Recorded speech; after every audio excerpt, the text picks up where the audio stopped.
What's going on, guys? Brandon here with RAVEK. Today we're going to do the installation on a turn signal kit for this Polaris XPEDITION model. We'll take you through step by step. Let's get started. First steps we're going to start to do is to take apart the front hood area of this machine, as well as the dash area to where we can gain access to where we're going to mount our controller.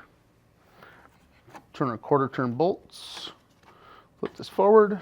Got two little rubber keepers here that allow the hood to be lifted and removed out of place. Take this off.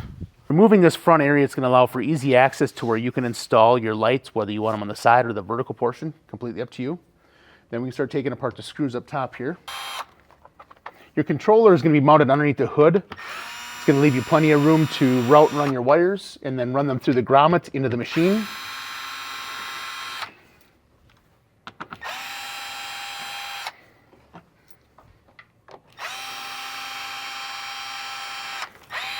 All right, next we're going to take our push pin pliers, move our push pins up here, the dash area.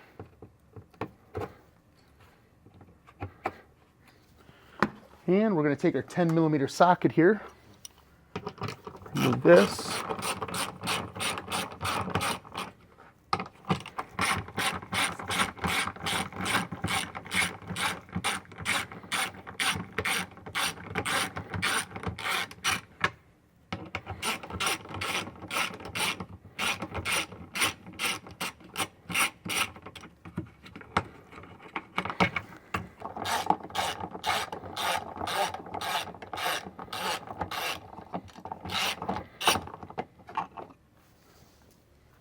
Now can you remove the plastic cover? All right, continuing on, we need to remove these two Torx head bolts.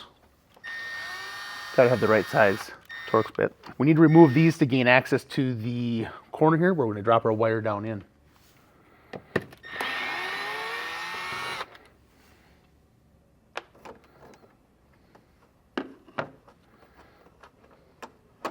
Going inside the machine, we're going to have to take and remove the two Torx heads here and over here, and then pop our shock strut loose.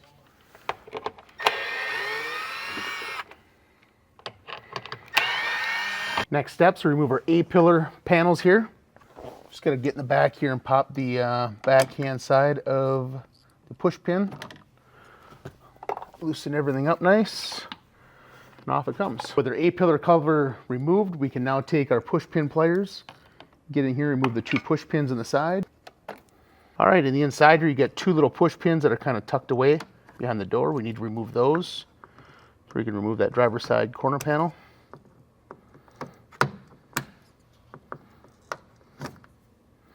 There we go. On the front driver's side corner panel, there are little clips that hold the fender in place. These can now be removed.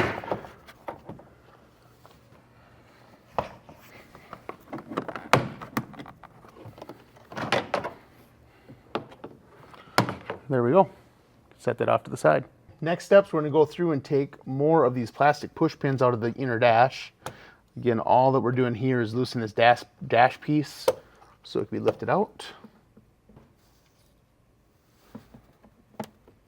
All right, next steps, we're going to have to get our fingers behind these, pop these covers out. Same thing over here.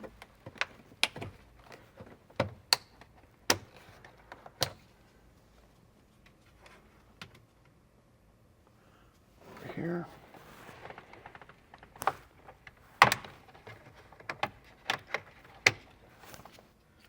Get these last couple on the driver's side here.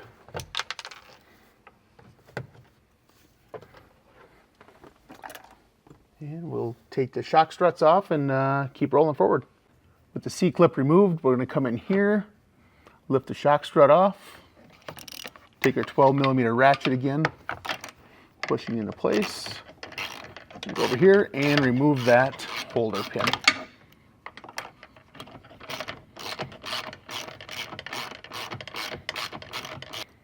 There we go.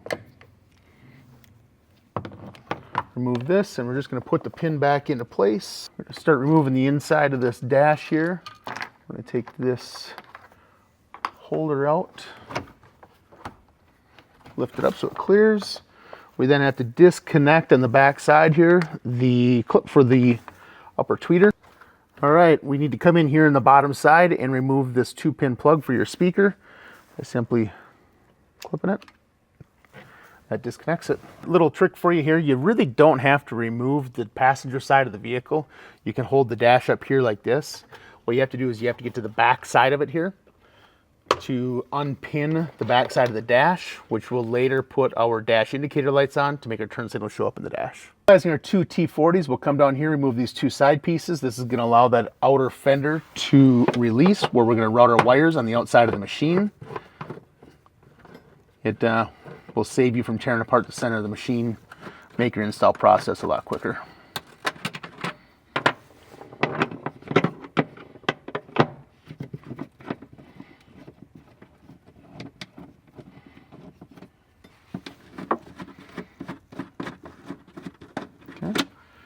We're also going to want to disconnect the battery in this. It's extra precaution when you start pinning the wires down in behind the dash that you don't get one of them to touch and then blow a fuse on the main panel. We can disconnect the battery and you can safely continue on.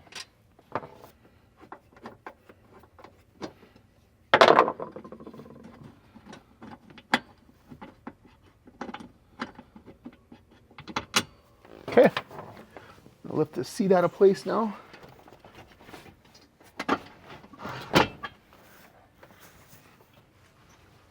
Taking our flathead screwdriver, we're going to remove, do a quarter turn or half turn if you will on this. It's going to allow you to gain access into where the battery sits. Taking our 13mm socket, we're just going to remove the negative battery cable first.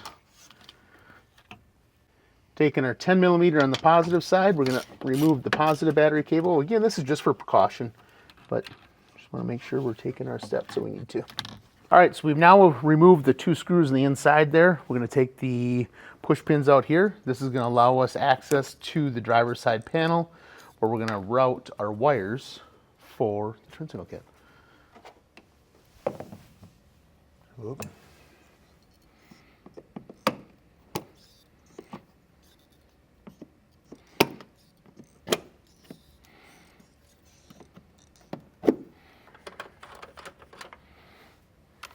So we've now officially removed the push pin rivets. That's going to allow us to hide the wire, snake it down here around the corner, and run it down the side of the machine. In order to do that, we'll have to remove the T40 bolts coming out of the machine here.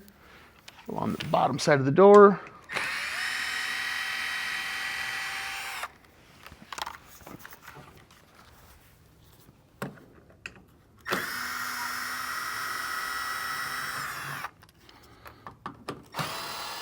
Goes a lot quicker using power.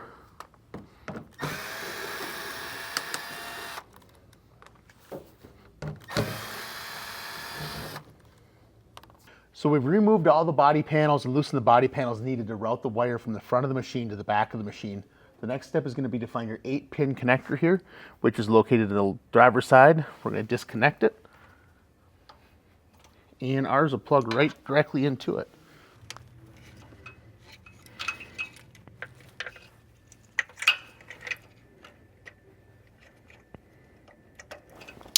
Okay, well, those connections made. This 6-pin connector here, or 4-pin connector, depending on which kit you have, will be connected to the machine's extension wire, ran from the front of the machine to the back. So we've went through at RAVEK and pinned as many of the harnesses as we possibly can. You have your front harness, your rear harness, which we're going to run next, as well as your power harness. This will be mounted up here in the dash area of your Expedition and route the wires alongside the driver's side of the machine. So we're now ready to route the rear extension down the left-hand side of the machine. We're going to take these extensions here, and on the back corner, you'll be able to gain access to behind this panel, and you're going to drop it down. Once this is dropped down in here, we'll pull it out the bottom corner, snake it around the edge, and start routing around the bottom. There is foam on the inside here. You're going to want to actually take the wires and run it to the outside of the foam. So you clear it, come down in here, reach in and grab the wire out like so. I'm going to pull all your slack from the controller down the machine.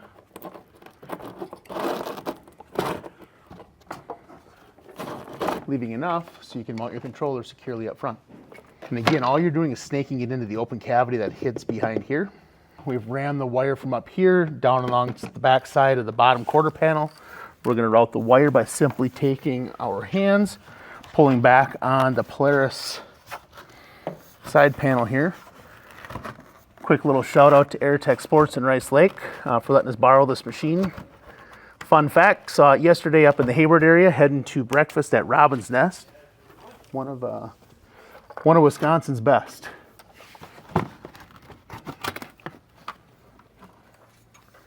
Take this, we'll route this back up to our connector in the rear and make that connection. We'll come back at a later time to tie all the wires up.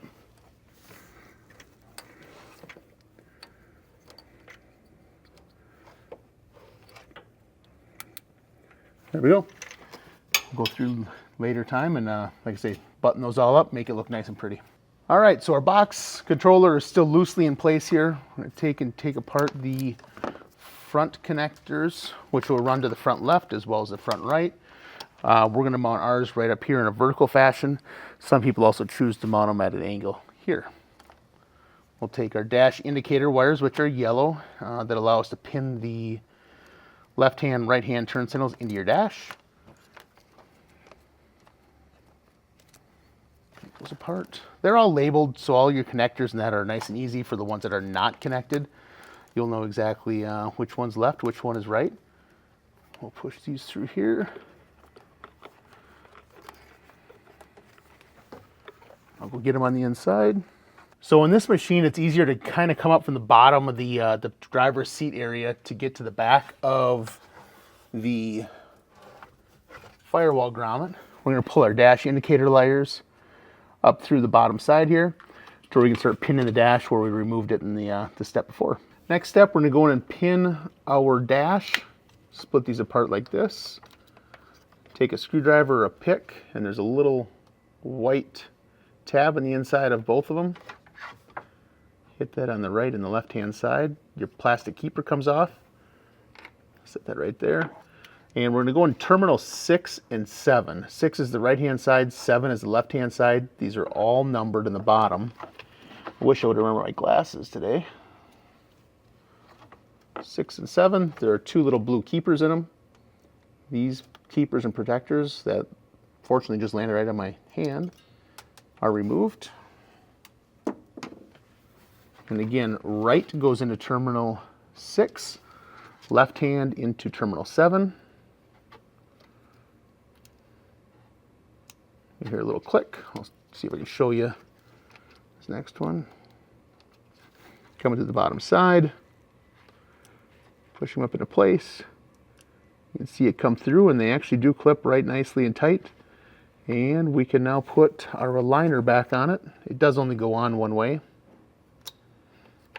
That's it. So all of you that were concerned about pinning your dash, it's really not that hard. Then we can plug this one here right back into the dash itself. Voila. Okay, coming over here, we're going to take and install our turn signal switches, horn hazard. We'll just hit the turn signal here and the horn hazard here. Taking these knockouts out. Basically, just get your finger behind them, or we can go back here, push them out from the back side. There they are. Put our turn signal switch in first.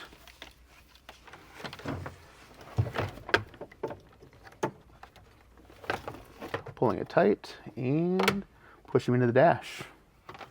We'll do the same thing with our horn hazard switch.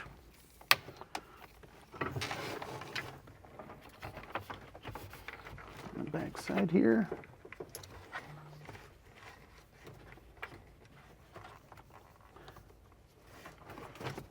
Pull it up through. Whenever you're installing the switches, you just want to make sure you can read RAVEK. That way you know they're oriented the proper direction. There we are. We can run these now up through the firewall and out to the turn signal controller. And again, when you're done, just make sure you're pushing into the center of these, not the upper portion. Just a lot easier to install. I'm going to worry about breaking. There's the first one.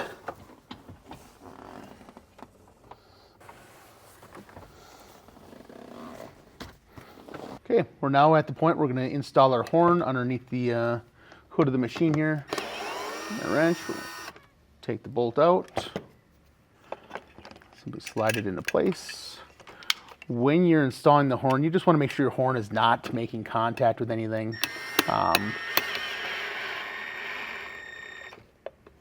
Sit there, just simply twist it out and away, and we'll be able to make that connection here in a second. So we're going to take next our front left and front right wires, the turn signal, mounting the left over to this side and mounting the right, or routing the wire to the right on this side. We'll grab our apex lights now and show you a couple options you have for mounting. We're now ready to go through and start mounting our apex lights. We've chosen the front grill area on this machine. I'll also show you an alternative method, but we'll do this on the tabletop here as far as where we're going to line it. Obviously, you're going to want to get them so they're symmetrical on both left and right hand sides. We're going to hit this with our alcohol pad first, and I'll show you a little trick for aligning your drill holes. This machine does require a drill mount, and that is just because it does not have any tubular bumpers. If you had a tubular bumper aftermarket, you could certainly use our tube adapters. Gonna let that dry. So taking our apex light here, I'm gonna have it to where this nice little angle portion goes vertical, getting it lined up nice in here and get it centered in. What we're gonna do then is take our foam tape and align it in here. What the foam tape being installed, what that's gonna allow us to do is utilize the holes for drill locations.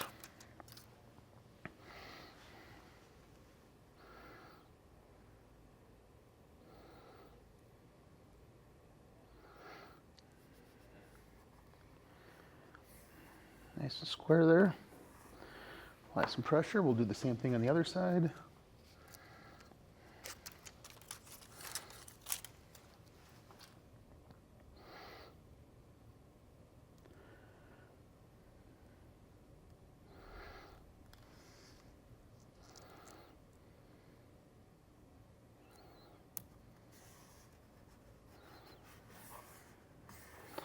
There's that. Now there are two hole sizes you'll need. If you notice, the one on the bottom side is your smaller of the two holes. The other hole basically has this bolt that'll go through it. I'll drill this hole out. See if I can do it without drilling the table.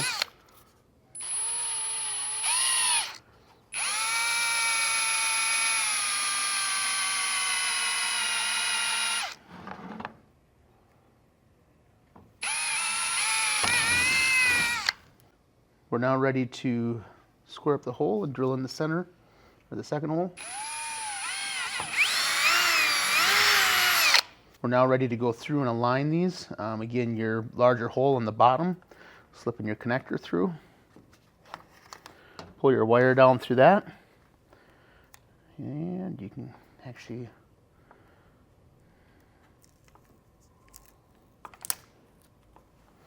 through here. And align your tape. You get one chance, so make sure you get it all lined up, like so. Apply some pressure. We're going to take our bolt from the bottom side here now.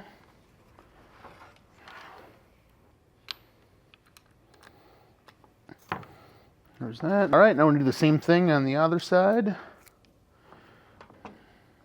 Again, your bottom hole is your larger hole in this one here. Just make sure when you're drilling, you're paying attention to those. Take and peel this tape off.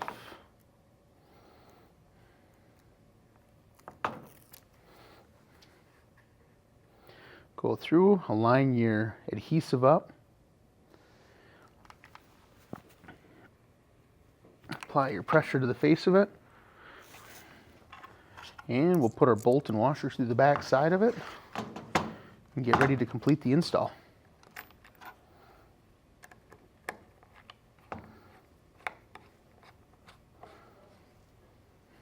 We'll hook these up accordingly. Front right goes to front right, obviously. Front left to front left.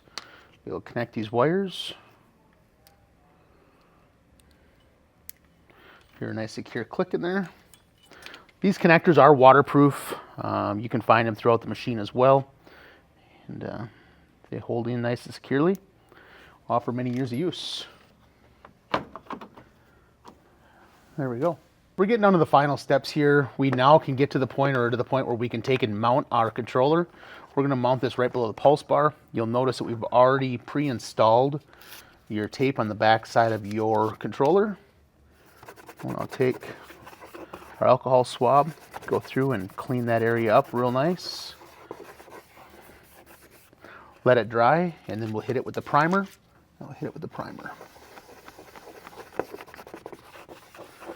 This primer really helps promote the adhesion between the controller's double-sided adhesive and the plastic in the machine. It is very important that you let this dry between steps, so I'm going to take a step back here. All right, take that, and then we're going to go through here, tuck it in there nice and neatly, apply a little bit of pressure, be held right there in place. We can now go through and make some of our final connections here. Again, they're all labeled turn signal switch to turn signal switch, which is right here. Nice solid click. Your horn hazard right here. We made all of our front connections already, as well as your rear connections. The only thing left to do is make your final horn connection, as well as connecting into your pulse bar. Polaris makes this pretty nice and easy there. Nice click. And we'll undo our horn harness here and make our connections. So we can now go through and just verify everything works in this machine, and then we'll button everything up. Your kit also comes with an illuminated license plate bracket that connects right into your main pin harness that you did in one of the first steps. We're not going to install it in this vehicle because it is a dealer's vehicle. We'll let them choose where they would like it, and it is an optional install. All right, with everything buttoned up, put back together, let's have some fun. Let's test this thing out.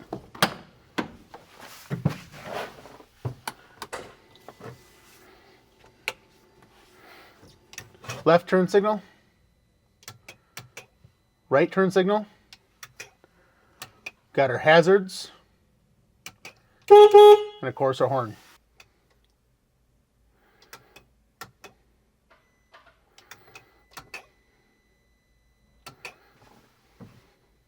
Well guys, there you have it. We've completed the installation on this Polaris XPEDITION with a little over an hour and a half of time. You can too.